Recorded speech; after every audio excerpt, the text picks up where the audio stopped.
You're listening to Inside IASB, a podcast series dedicated to informing and encouraging Illinois School Board members.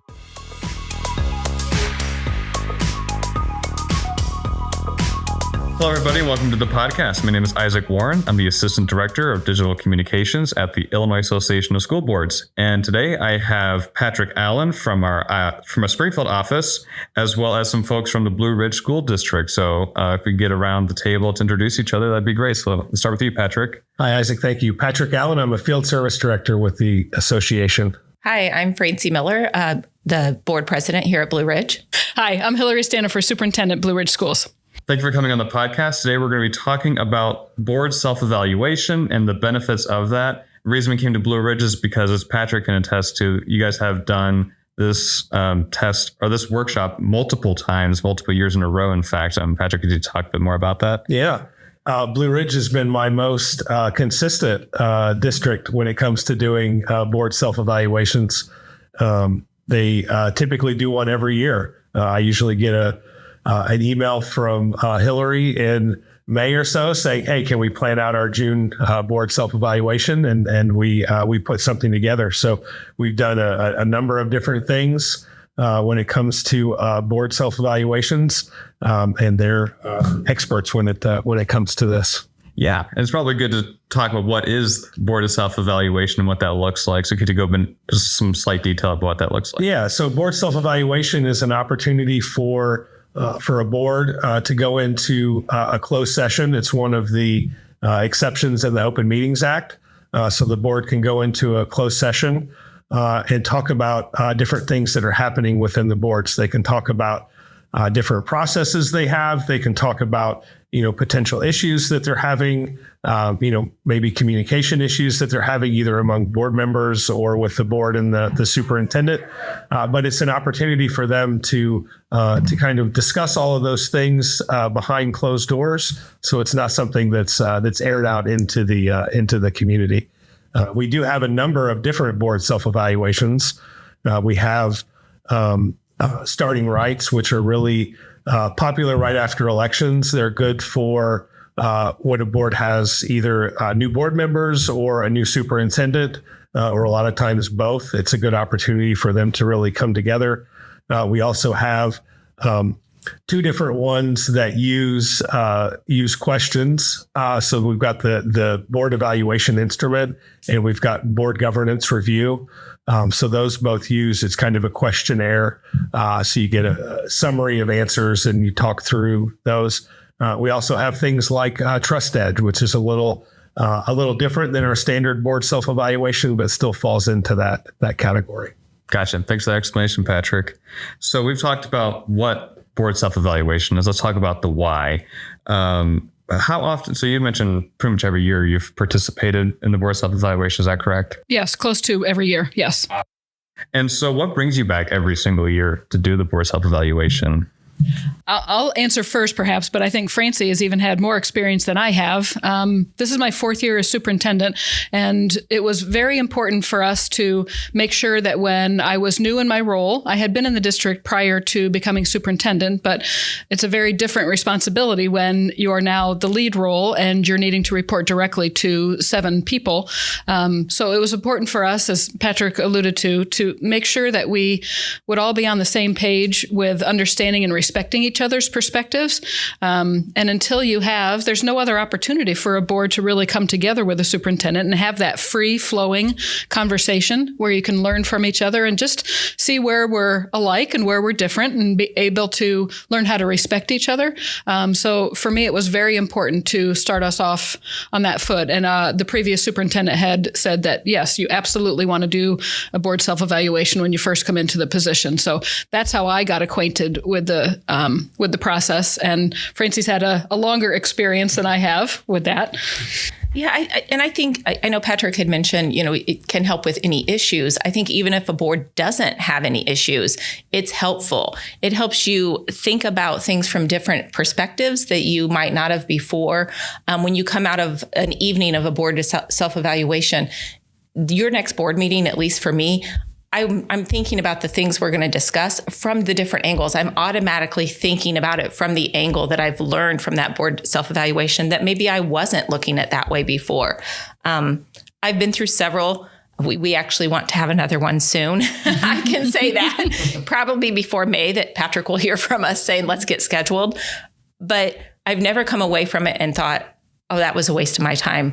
I'm always thinking, wow, what all did I take away from that? And it's so many things. You come together with 7 people in a room that are all community members, but they don't necessarily know each other well. And so it is that opportunity that you get to, everyone can communicate.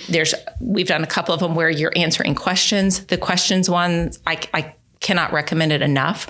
It's helpful to see how people are thinking or how they read that question. And then you understand more where someone might come from. Their answer you'll think, well, who answered that way? 6 people answered this and 1 person, it was the way they read the question. And then it helps you to understand that person like, oh, so when they're reading something like that, that's where they're coming from on it. And it really does. I think it helps everyone understand the voice they have, especially a new board member, to understand not only our role as a board member, but also how can we come together and approach things as one and not as 7 individuals. I think it's important. Franci mentioned that you don't only have to do these when there's a problem. And I do think that's an important thing to point out because one thing that's different about boards than different about your 9-to-5 job is that during your 9-to-5 job, you've got a lot of opportunities to sit down and work through things.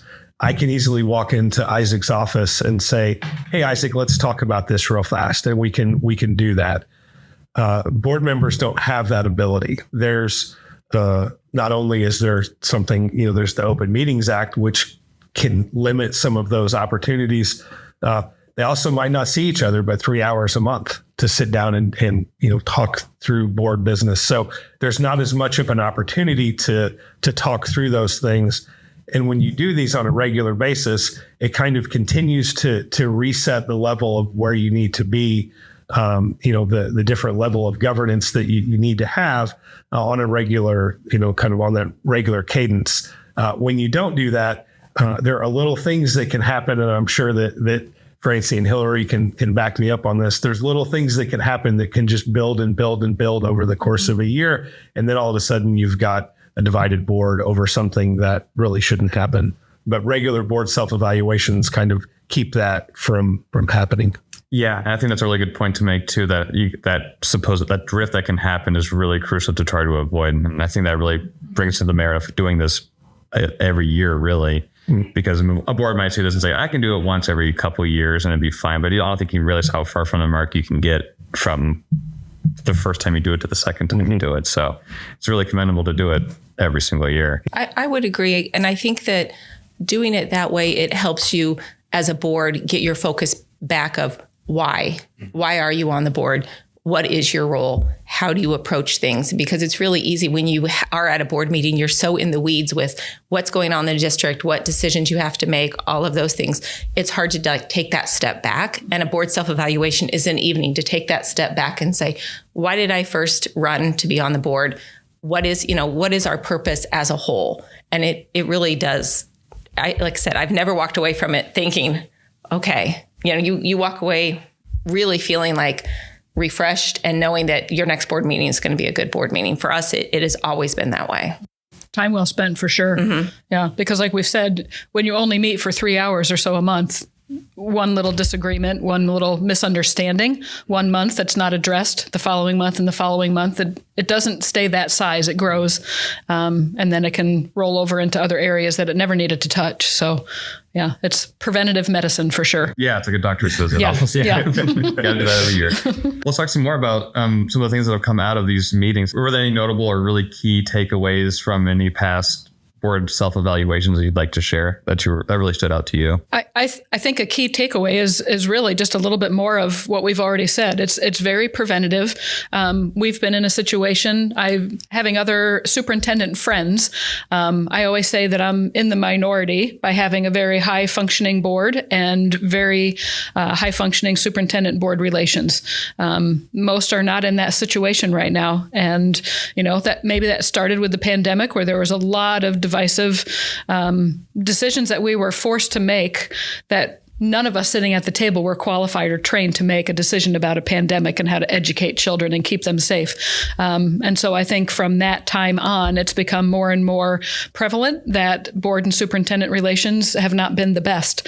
And I think for us, it's a matter of we're staying ahead of that curve by doing this preventative work. So I don't know that I can look at this was an issue, A was an issue, and now it's been solved. It's more or less we've been able to keep that positive relationship on track because we have dedicated the time and it's been time well spent. If you spend 3 hours on an evening, it's definitely way, way more valuable than just the 3 hours that you spend that evening, because it lasts month after month in how you behave and respect each other. I would say a notable takeaway from one of the board self-evaluations we did would be after Hillary first came on board.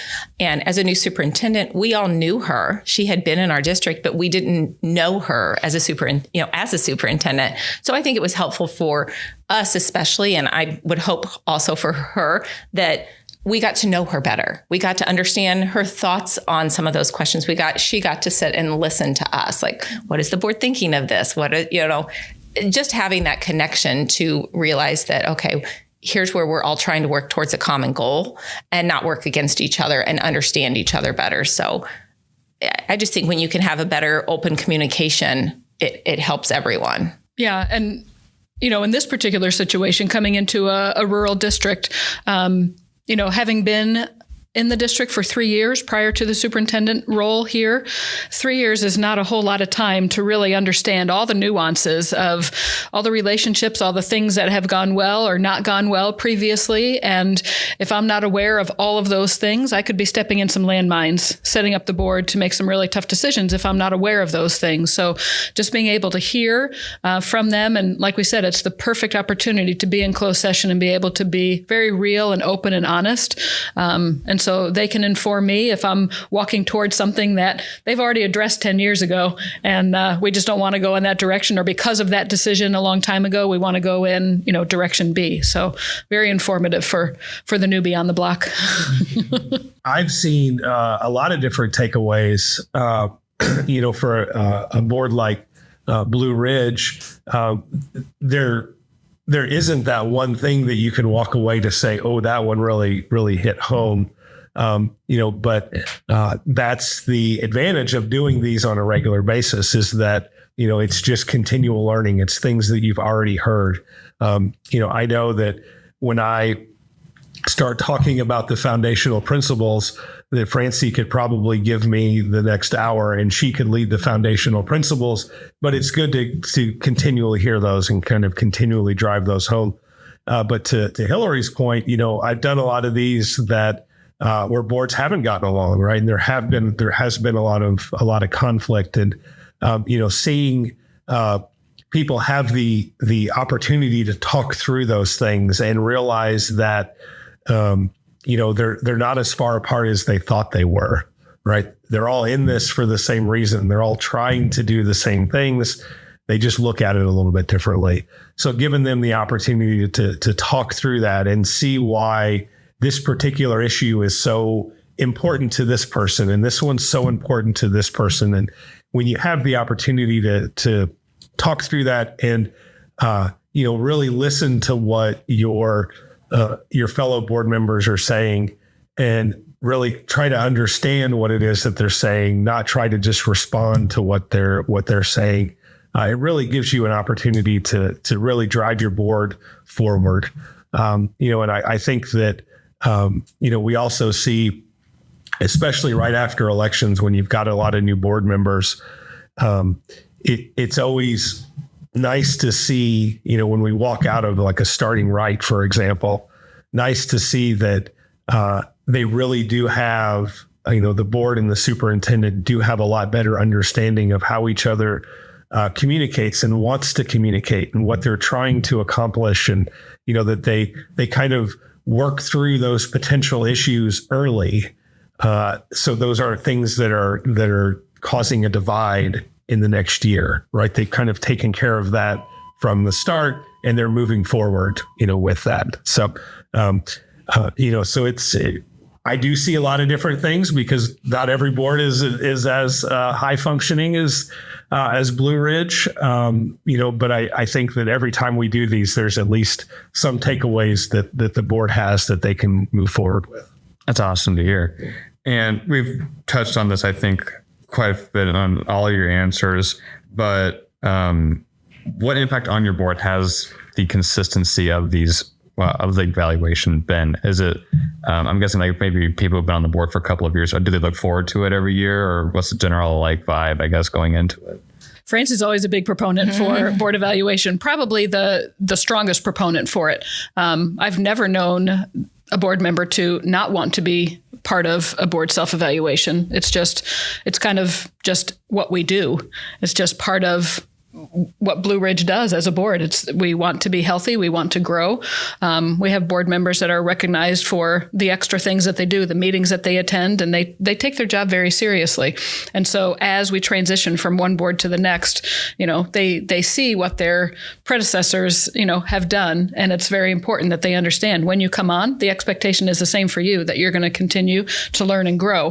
Currently, we have one former educator on our board, and the other 6, they come from very vast experiences. And so that's one thing that is one of my bigger takeaways, I guess, from board self-evaluation, to just look at who our board members are and what their professional roles are, from police officer to policy at U of I, to social worker, to plumber, to firefighter, to working at a power plant. I mean, where the range of what their experience is so vast, but yet they can have a totally different opinion on something, but yet they can speak to each other with respect. And that's something that I think nowadays is extremely unique. But like Franci said very early on in our conversation today, she's now going to approach a subject and read a board packet in a different way, knowing that person A on the board saw this in a different way than I did last month. So I'm going to make sure that I'm paying attention to that. And as a superintendent, I need to be aware of that as well. Right now, there's a tendency to want more information in a certain area. So when I'm creating the board packet, which superintendents don't get a whole lot of advice as to how to create a board packet, and you're the only one that does it, so you better learn. But in making those decisions, I know the quantity of information that's going to be required by this sitting board, whereas the last sitting board, the makeup of that board might not have wanted that detail. But if I'm going to be proactive and prevent, a discussion going out for a long, long time or being dragged onto another month, I know what my requirement is because I've met with my people and I know who they are and what's important to them. I think the only thing I could add is, a benefit of a self-evaluation. It helps you communicate better. It helps you listen to actually hear what is being said in the room. And that's a skill that you have to work on. Sometimes when you feel a certain way about a topic, and many board topics, people feel a certain way about a topic, other people will talk, but are you really listening to hear what they're saying, or are you just listening? So when you do a board self-evaluation, you take that step back and you are listening to them to actually hear what they're saying. And so I think that helps us as a board. One of the biggest things for me when we started doing board self-evaluations, I've been on the board long enough to know that there was a time we did not. Our board wasn't dysfunctional, but it didn't function nearly as well as it does now. The board self-evaluation, I can see a difference.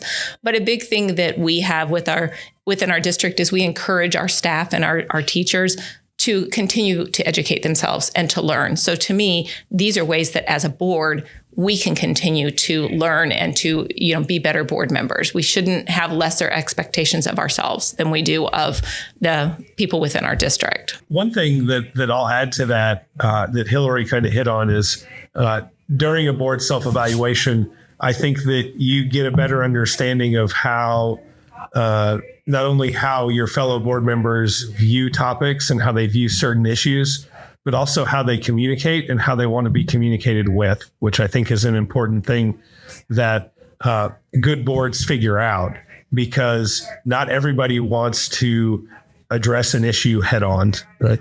I have no problem addressing an issue head on, right? That's perfectly fine by me. It took me a while to realize not everybody is that way, right? Some people you have to kind of pull to the side out of the room, or some people you have to send a text message to, or you have to wait a couple of days and then send an email. But the really effective boards have figured out how to communicate with each other.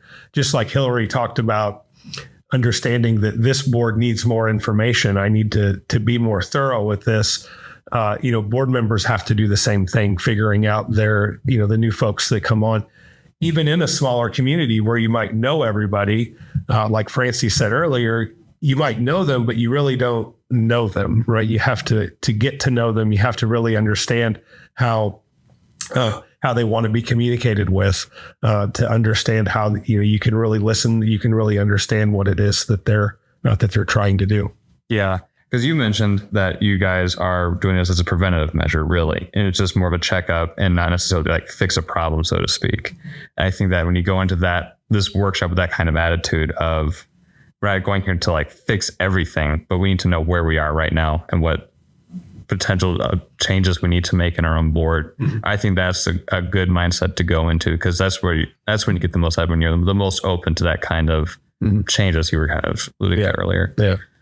Yeah. And, we do see a lot of board self-evaluations that are done because there is a particular problem, and when I talk with either the superintendent or the board president beforehand, kind of trying to get a lay of the land, so to speak, right?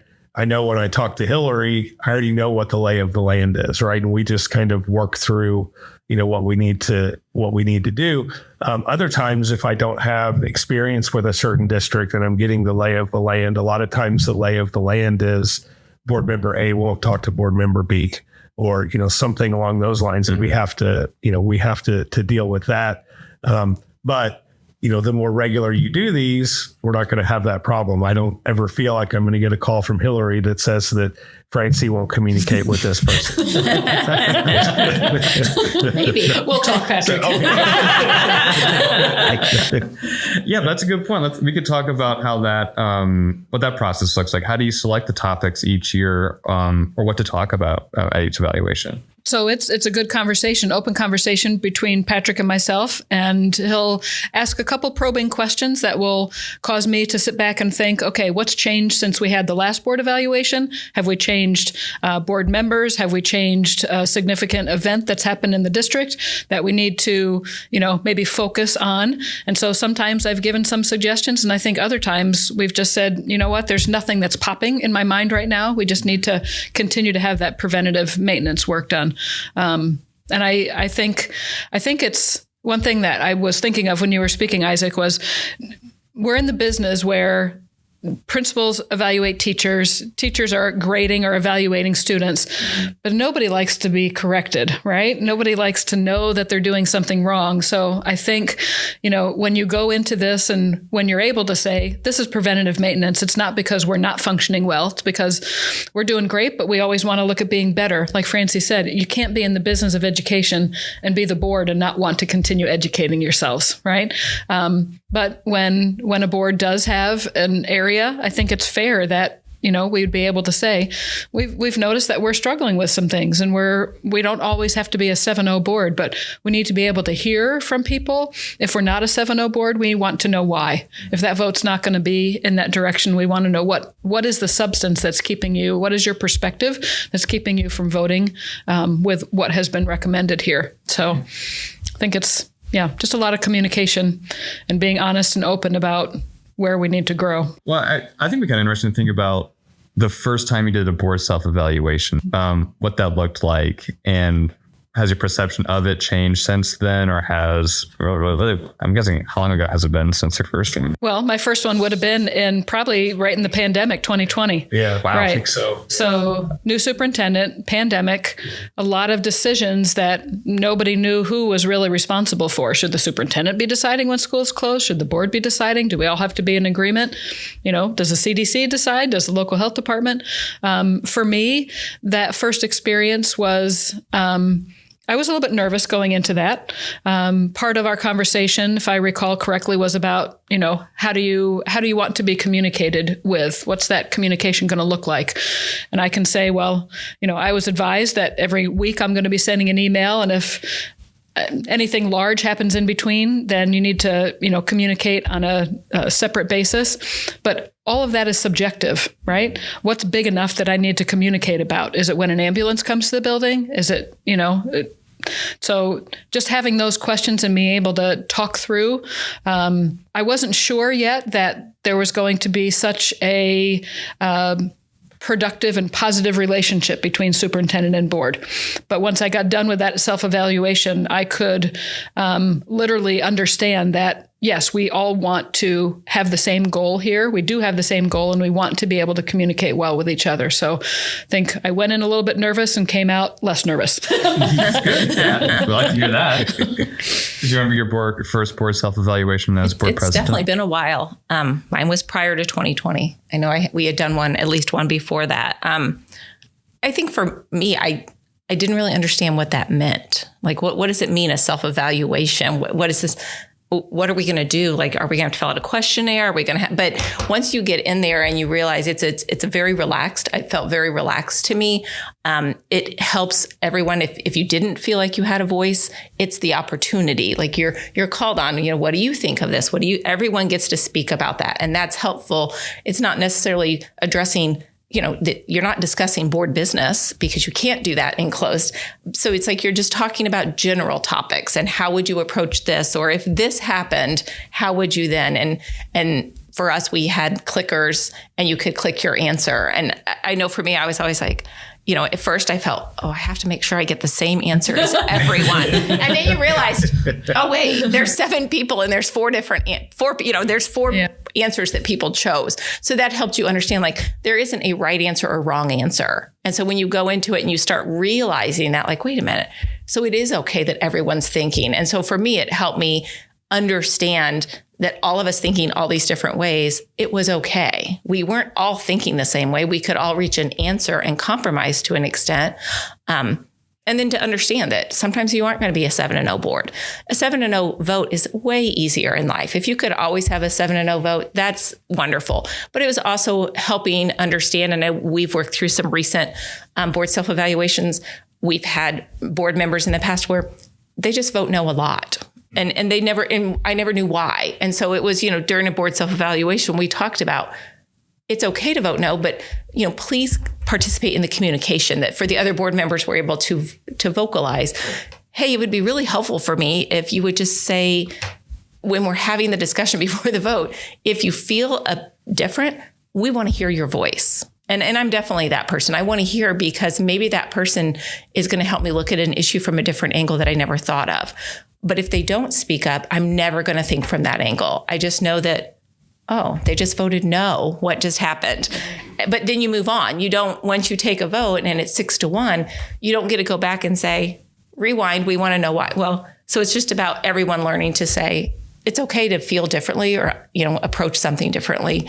Just learning to communicate that and feeling comfortable to do that in an open board meeting. So when you have a new board member who's been elected to the board, do you draw on your prior experiences of, like, I remember when I first did this, I felt, there's nervousness and there was maybe just confused. Like, what is this? Yeah. How do you onboard a new board member in a way that's just kind of eases the tension maybe, or maybe it feels more relaxed? I think in addition, we have a history at Blue Ridge where we do an orientation. The new board member, the board president, and the superintendent will all meet and go over. It's a lot of information in a short amount of time. It's a lot to learn. So then understanding that as we get to board meetings, there's still going to be a lot of questions, because you're saying, this is the role of the board and here's all this information in the next few hours.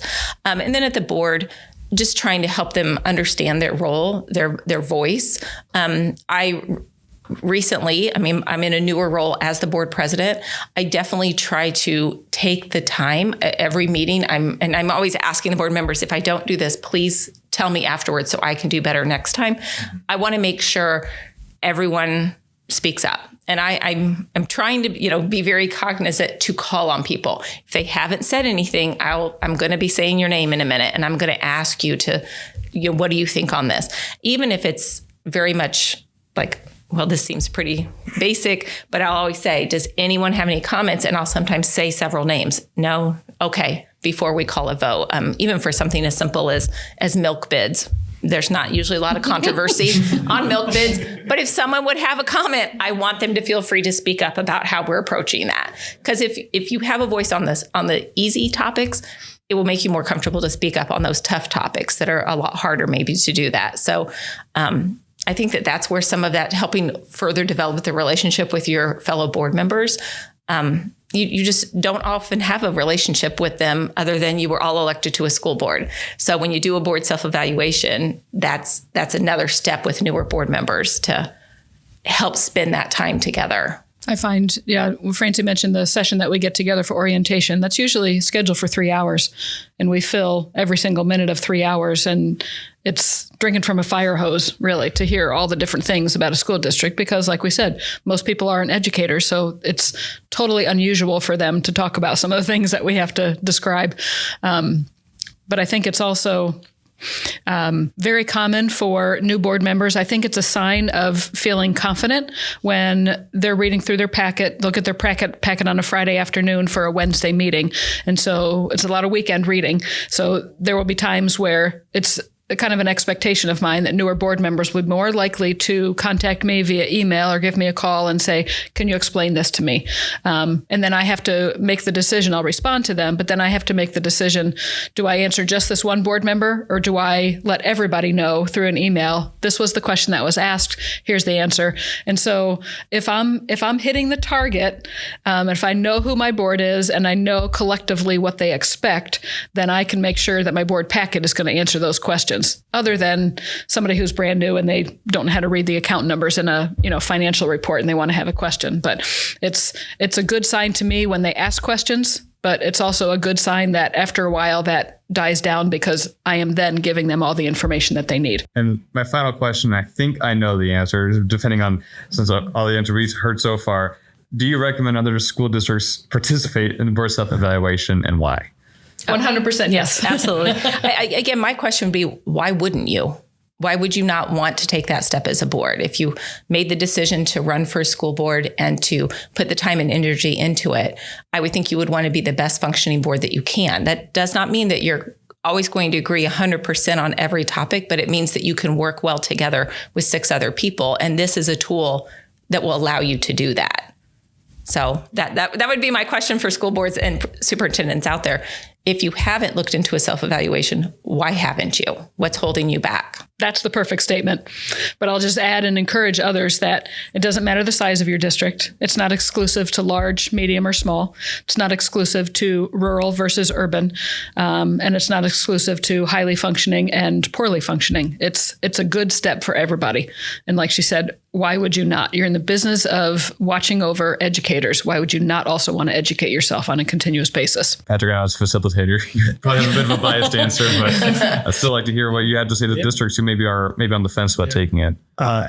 So I think that one thing that people seem to think when we go in to do these with boards that haven't done these before is that, the name board self-evaluation almost makes it sound like we're going to go in and evaluate that board. But it's really, I don't like to use the term judgment-free zone, but it really is a judgment-free zone, right? It's an opportunity for people to just be honest about where they are and be honest about their understanding of certain things, and really be open and be willing to listen to their other board members, listen to some advice that we as the facilitator might have.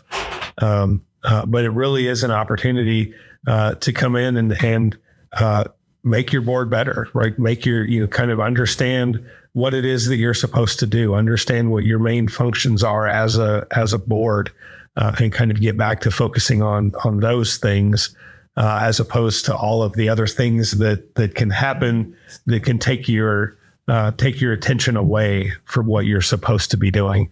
And like Hillary said, this really is something that applies to everybody. It's not, I've done these for districts that have 80 students, and I've done these for districts that have, 5,000 students, in a completely rural setting and a completely urban setting. We might talk about different things because issues might be a little different than, from 80 students to 5,000 students. But there's still, a positive effect that comes out of sitting down and being able to talk about these. So it is something that does apply to every district, that's a member of our association. Obviously I'd like everyone to sit down and do a board self-evaluation. We know that's probably not going to happen, but we'd love it if it did. But, we're always willing to, if people have questions, they can reach out to their field services director. We'd be glad to walk through, what it might look like in their case, and, how that evening would go, whether that's talking with the superintendent, whether that's talking with the board president or a board member that doesn't want to do it, right? We've had that before where they've said, hey, this is the person that doesn't want to do this. Can you talk to them? We'll gladly talk to whoever to kind of walk them through the evening, and let them understand what it is. Because I do think folks that haven't done it before might have a misconception of what the evening is, what the expectations are. I always try to start with, what are your expectations? Really just to clear up what it might, what the misconceptions might be. So if Franci says, well, here's my expectation, I can say, well, we're not going to cover that this evening, right? Here's what we are going to do. So people have an understanding of what it is that we're going to accomplish. But I think this is something that could and does benefit every district. And one other thing, I think we'd be remiss if we didn't also add that having a field services director come in as a neutral party to be able to lead this process is invaluable. Because you often think of, being in a position of power. The board has a position of power over the superintendent. The superintendent really has a position of power because they have all the information. They're the holder of the information. And just to make sure that there's a neutral person that really wants to come in just with the sole goal of making things better, that takes a lot of pressure off of everybody who's going to be participating. So that for us has been a very helpful piece. That's a great point. Yeah, thanks. Patrick, Franci, and Hillary, thank you so much for coming on the podcast and discussing the board self-evaluation with me. I really appreciate it. I think it's been a great benefit to our members to hear firsthand what actually happens at these meetings and how it can really benefit their district. And to any districts who might be sitting on the fence, wondering if they want to sign up, I encourage you to reach out to your field service director, who you can find on our website at www.iasb.com. And you can also check out the board self-evaluation workshop on our website under District Conference Training and Events. Thanks for listening. Thank you for listening to the podcast. And thank you for your dedicated volunteer service to public education.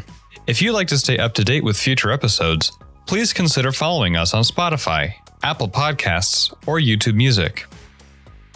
Have a comment or question? We welcome listener feedback and invite you to leave us a voicemail via the link in the description or send us a voicemail at communications@iasb.com.